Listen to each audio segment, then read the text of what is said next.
Today, I'm going to take you inside a beautiful Muslim wedding ceremony inside a mosque in America. But first, let's see what I'm wearing. This is a traditional Pakistani outfit.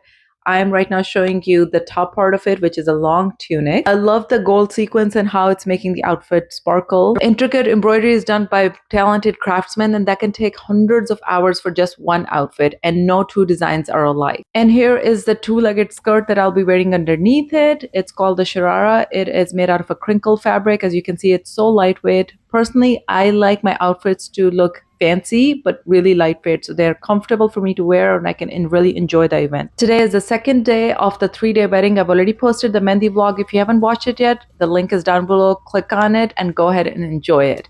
I'm gonna go ahead and get ready. And here I am all ready and arrived at the mosque. Today is the nikah ceremony, which means that today is the day when the couple will become husband and wife in the eyes of Islam. But before that happens, it's prayer time. And in the mosque, you can do your prayers separately or in congregation. Since the guests are still coming in, I figured I'll give you a little tour. Here's the actual nikah setup. The word nikah symbolizes the Islamic contract according to which a guy and a girl will become husband and wife in the eyes of Islam. Now, the nikah ceremony can take place in the house, at a banquet hall, but in this case they've chosen the best place to do it at, which is a mosque. And this is what a mosque can look like from the inside. As you can see that the rug already has pre-marked spaces for the attendees to come in and stand there to join in a congregational prayer. A mosque is a place of worship for Muslims, just like the temples are for Jews, Sikhs, and Hindus, and churches for Christians. Each mosque also has some sort of a pulpit. I'm pointing at the one that's in this mosque. That is where the sheikh or the Islamic leader will stand and lead the prayers. Now that you know a little bit about where the wedding ceremony is going to take place, let's talk about the wedding outfits. Most Pakistani wedding outfits are made out of silk, organza, brocade, chiffon, and velour fabrics, and they're heavily adorned with gold and silver embroidery, as you can see here.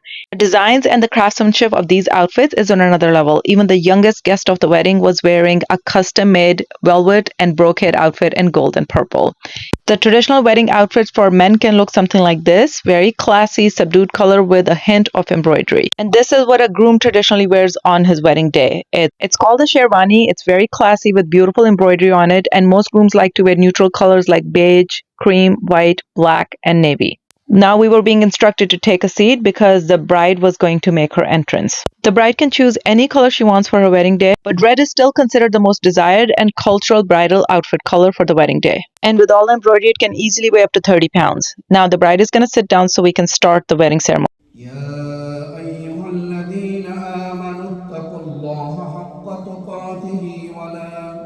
A sheikh in Islam would be an equivalent to a rabbi or a priest, and he's the one who officiates the religious ceremony. The sheikh recites a few verses from the Quran. He also emphasizes on the sacredness of being married in the eyes of God, and also the blessings that come from being lawfully married. After finalizing some financial conditions, at this point the sheikh would ask the couple whether they accept each other as husband and wife, usually asking the bride first.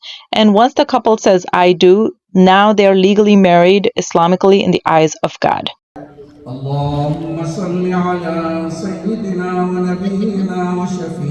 The ceremony concludes by sending salutations on Prophet Muhammad and his family, peace be upon them. In Islam, physical intimate contact between a man and a woman is only reserved for after you get married, so that first kiss is truly special. Everyone comes up to the bride one by one to congratulate her. Can you see the henna designs on everyone's hands? They're so pretty. At this point, the bride and groom sit together for the first time as husband and wife. Everyone gathers around them to take some family portraits, and once everyone is done with the family portraits, we move on to the next hall where the wedding dinner will be served. Mind you, all of this is taking place inside a mosque. The kids enjoyed pizza along with the regular food on the low tables, which you saw in the beginning of the vlog, and this was the adults' food. Thank you. Yes, please.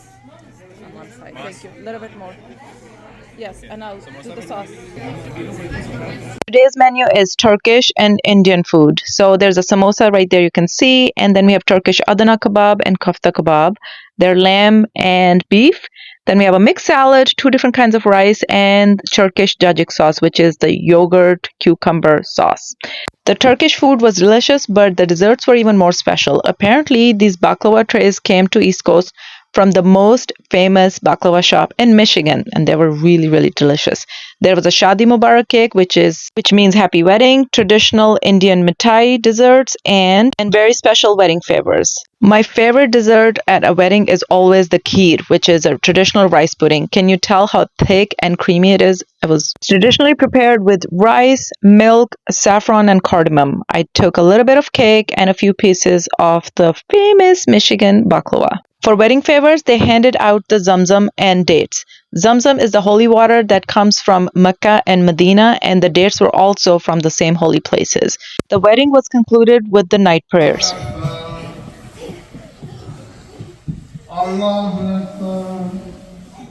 You can see the sheikh leading the prayers near the pulpit. Arabic word Allahu Akbar means God is greatest. Indeed, He is. If you enjoyed this Muslim wedding vlog and learned a few things about our religious ceremony, please give it a big thumbs up, like, share, and subscribe to Gilani Guides. Thank you so much for watching.